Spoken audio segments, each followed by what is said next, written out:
Welcome to today's episode of Everyday Alex and Wellness Wednesday. And today we have the third in my three-part series with Sanna Anderson from the nutrition team at the Optimum Health Clinic, exploring some of the key elements of digestive function. And in this week's episode, we're talking about small intestinal bacterial overgrowth, otherwise known as SIBO. SIBO is something which I think has had quite a lot of attention, partly for some of the research that's been done on it in recent years, and for some people can be a really important piece in the jigsaw of recovery from fatigue. This is obviously not a comprehensive video of everything we could say about SIBO, but we want just to give some of the key principles and some of the ways that we can use testing and some of the ways we can approach to supporting recovery. So I should say that this series were recorded pre-lockdown, so a bit less sun and filmed at home.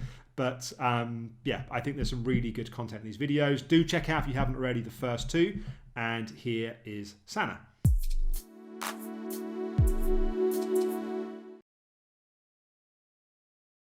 So Sanna, welcome to this video.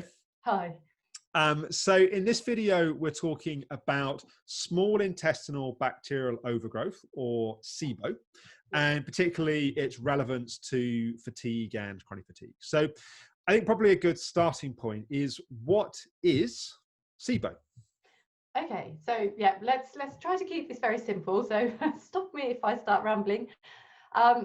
So we are now talking about small intestine, which is the part of your digestive system immediately after your actual stomach. So if you think of the sort of a tube that goes from your mouth to the other end, that is there to process the foods.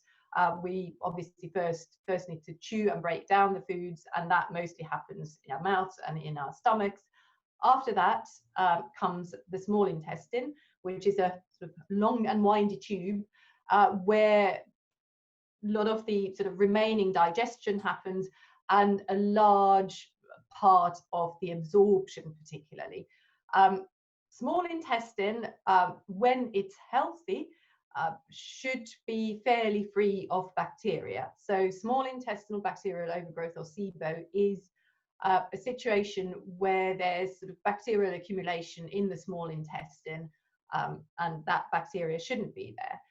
And I think the other important thing to say about that is that it's not really necessarily sort of problematic, pathogenic, so-called bad bacteria, because I think historically when we look at sort of large intestine and stool testing, we're often looking for basically pathogenic bacteria, and therefore something that we don't want anywhere in our bodies. In the small intestine, it's just bacteria in the wrong place, and it tends to cause disruption to digestion and absorption. And there are some kind of quite specific symptoms that can go with SIBO, and then there's some more generalized symptoms that can sort of vary depending upon the person. So maybe just touch on some of those symptoms that people might experience. I mean, the classic SIBO symptoms are often linked to some kind of IBS, so sort of changes to how your digestive system works, changes to how your bowels work. Often it's a combination of that sort of constipation, diarrhea type IBS. Further up the digestive system, often people complain about sort of reflux, burping, so gassiness, more sort of upward gassiness, if you like, feeling quite full and heavy after meals. Some people find it very hard to maintain weight, because we are talking about your ability to absorb nutrients. So if that's significantly compromised, then it might be quite hard to maintain healthy weight. But there is there's a whole host of other symptoms that may at first glance look nothing like being sort of related to digestive system. Fatigue, anxiety, brain fog, pain even, because it's quite a pro-inflammatory condition when you've got that sort of imbalance going on anywhere in the body. And there can also be a particular sort of kind of bloatedness where the small intestine is, right? That's, I think, another Yes. quite often. Yeah. So it can. I tend to often ask, how do you? Because when people say they're bloated, it can mean anything. So you might want to kind of specify: is it bloating above or below belly button? So often with SIBO, it is a little bit higher up. But again, there's always exceptions to the rule. That's for sure. Yeah, and this is its own could be its own big area. But what are some of the things that can cause SIBO? Yes, I mean, as you say, there's a hugely long list. The sort of red flags, I suppose you could say, that I certainly listen to when I take client histories. Long-term antibiotic use. That's one big risk factor, really, to be honest, for any sort of bacterial imbalance, whether it's in small or large intestine. But specifically for SIBO, perhaps more so, is any kind of food poisoning episode. Often quite a sort of aggressive food poisoning, travelers sort of diarrhea, stroke food poisoning. There can be structural changes. If you've had lots of kind of abdominal surgery, there could be some scar tissue that has created a situation where the bacteria doesn't move smoothly through the small intestine and into the large intestine, or sometimes situations where the valve between the large and the small intestine sort of almost leaks the wrong way, so the bacteria is not kept in the large intestine, but it sort of flushes back into the small. I think those are probably the sort of more classic ones, and then there's a whole host of others potentially as well. And I think one of the things that's quite neat, if that's the right word, about SIBO is that it's relatively simple to test for. So say a little bit about that piece.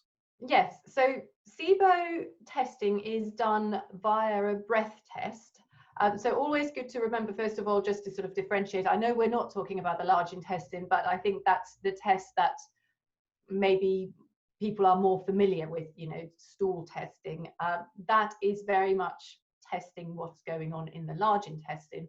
We can't test the whole digestive system within one test, sadly. So for SIBO, what we do is we look for the types of gases that are known to be produced by the bacteria.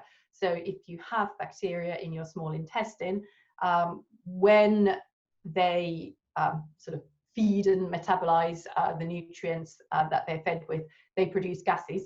Hence, one of the symptoms of SIBO as well is the sort of burping and feeling of pressure often. But yes, so the testing is done via a breath test, where you have to follow quite a strict diet for the day before testing. So you kind of reduce the bacterial activity, and then you ingest a sort of a challenge substance, lactulose usually we tend to use, which provides, it's a type of carbohydrate basically that the bacteria in the small intestine would enjoy and would basically metabolize. And then you are taking these little breath samples about every 20 minutes after you've ingested the lactulose liquid. And basically that means that you're sort of almost timing the journey of the lactulose through your small intestine and looking at where the gases might start rising, where you might have that, whether there is a problem, are the gases rising, or do they stay low, which means that everything is well in the small intestine. And it's a relatively simple test that people can do at home, right? I mean, I think it sounds more complicated sometimes than it actually is. That you do a preparation, you drink a solution, then you blow into a sort of thing, as you say, every 20 minutes, then you send it off and it gets analyzed. But it's a kind of fascinating that it shows whereabouts in the digestive process, if there is small intestinal bacterial overgrowth kind of activity, it shows where that is. I know. I think the beauty of it is it is a home test. So whilst yes, it's maybe a little bit more involved than giving sort of maybe one urine sample or something, but it's perfectly doable, and and you can do it at the comfort of your own home. Yeah. And not all gastroenterologists are kind of up to speed, but it is a medically recognized test, which I guess is also. It is a medically recognized test. I think what we are finding at the moment that, you know, like with most things, there's a little bit of, there are a few differing opinions over what's the gold standard. There's basically two, I think.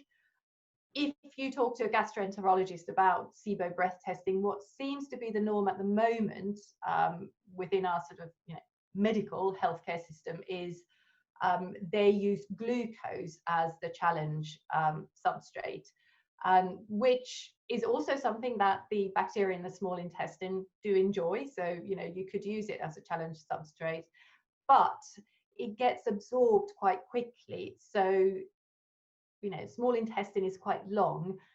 If you have bacterial overgrowth only at the sort of more distal, so, you know, the latter parts of the small intestine, then with the glucose challenge, you might actually get a false negative because it will have been, you know, it will have been ingested, it will have been absorbed by the time you hit the part in the small intestine where this one individual perhaps then has the bacterial overgrowth. Yeah, and again, it's a big old area, but a few thoughts and a few kind of key principles around how do you actually address and sort of heal SIBO. Yes, so I think again, underpinning any more kind of focused treatments is a diet. There are, you know, FODMAP diet gets talked about a lot. It's basically acronym of certain types of carbohydrates that you are then restricting in your diet. Basically, a SIBO diet is all about restricting the types of carbohydrates that fuel up the bacterial activity. So restricting fuel from the bacteria. However, you can't really sort of eradicate that bacteria by dietary changes alone. You can certainly make your symptoms a lot less, and there is a lot to be said about symptom relief in SIBO as well. And so often we start with the diet, try to stabilize the situation, but then really you do need some kind of antimicrobial agent to really try to hit that bacteria. So you can have herbal-based antimicrobial supplements, or you can use antibiotics. Rifaximin is an antibiotic that has the sort of best research, best success rate with SIBO. I mean, to be honest, when you look at research anyway, it seems to be in terms of the success rate, herbal antimicrobials and sort of pharmaceutical antibiotics tend to be pretty much equally successful. It's sometimes comes down to the preference from the client. Also, currently with our healthcare system, rifaximin particularly, which is the one that has been shown to have the sort of best success rate as far as pharmaceutical antibiotics are concerned, it's not really readily available. So that might sort of make up your mind in terms of how you approach it. Yeah, and it is worth saying that people sometimes are a little bit confused that antibiotics can cause SIBO. So why are people taking antibiotics to address SIBO? But it's maybe just worth saying that rifaximin, for example, tends to be has poor absorption beyond the small intestine. So it tends to act locally and not necessarily have a systemic effect. I know. I never thought I'd be sort of complimentary about it of an antibiotic, but rifaximin seems to be one of those where it is actually quite clever and has a very focused, sort of localized way of working. But yes, as I said, the herbal antimicrobials can be equally effective. And to be honest, I think anyone who tests positive for any type of SIBO kind of should be mentally prepared to perhaps see through at least a couple of rounds of antimicrobial courses, because it often one round isn't necessarily enough. Yeah, but it is one of those quite neat things, I think, where if someone gets a diagnosis and goes down the treatment path, it can have quite a big impact, not just on the digestive system, but the whole fatigue picture. And it can often be quite an important piece to address for people where it's relevant. Absolutely. Again, one of the sort of almost, I'd say, foundational level areas that we do need to look at, because as we've said, if particularly with SIBO, I think because it is, small intestine being the site of absorption, again, if we want to deliver some specific targeted nutrients more at the cellular level for perhaps better mitochondrial function, or for better methylation, or some of these kind of more exciting sounding biochemical processes that we also do look at, maybe slightly further down the path. Yes, you want to make sure that you are actually absorbing those nutrients. Fantastic, Sanna. Thank you. This is obviously, this could be many videos in its own, but hopefully it's given people a bit of a sense of exactly what SIBO is, kind of how it affects people, how we address it, and also how to test for it, which I think is fascinating as well. So thank you so much for your time. Thank you.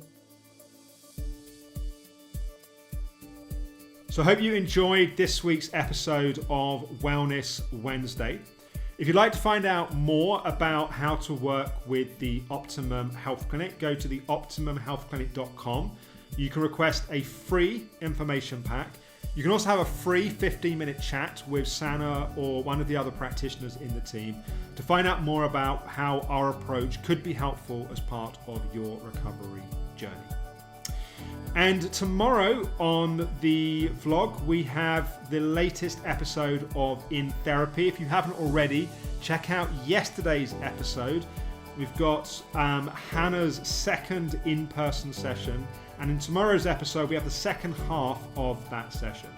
And it's quite an emotionally intense session, but I think it's a really good example of what happens in the real world in a clinical environment. So I'm looking forward to sharing that with you tomorrow. And for today, thank you for watching.